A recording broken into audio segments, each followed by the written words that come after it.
Kelakuan wanita ini jangan sekali-kali coba ditiru ya.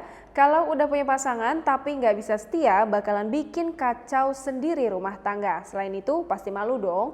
Lagi asyik in the hoy dengan seorang duda di kamar kos, wanita ini dipergoki suami dan anaknya. Nggak pinter sih mainnya mbak. Wanita berinisial ENM, malu bukan main. Sedang asyik in the hoy dengan seorang duda, dia dipergoki oleh suami dan anak.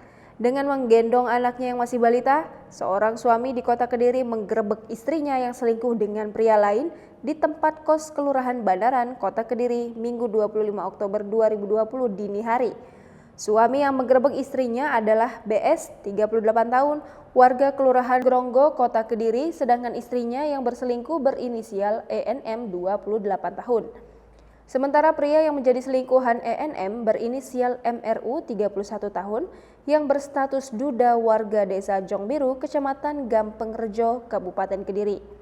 Saat suaminya dan warga tiba di tempat kos yang digunakan ajang selingkuh, kondisi pintu kamar kos tertutup.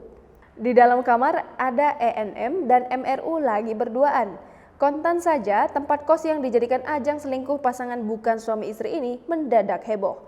Warga sekitar dan penghuni kos lainnya banyak yang menyaksikan kejadian tersebut.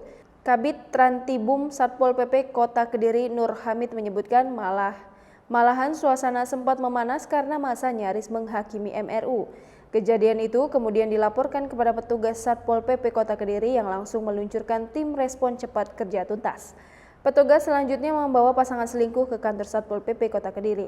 Kasus perselingkuhan ini terungkap karena suaminya mencurigai perilaku istrinya yang tidak wajar karena pamit keluar hingga larut malam belum kembali. Kemudian suaminya melacak keberadaan istrinya yang ditemukan di tempat kos Kelurahan Bandaran. Saat menggerebek, BS juga mengajak serta anaknya yang masih balita dalam gendongan. BS menyampaikan terima kasih pada petugas Satpol PP Kota Kediri yang telah memberikan bantuan sekaligus solusi demi keutuhan masalah keluarganya. Diungkapkan Nur Hamid, pihaknya memberikan saran penyelesaian kasus perselingkuhan dan perselisihan dengan solusi terbaik dari masing-masing pihak keluarga. Sedangkan pemilik tempat kos akan dipanggil untuk diminta keterangannya. Sementara MRU pasangan selingkuhnya telah dilakukan serah terima kepada adik kandungnya.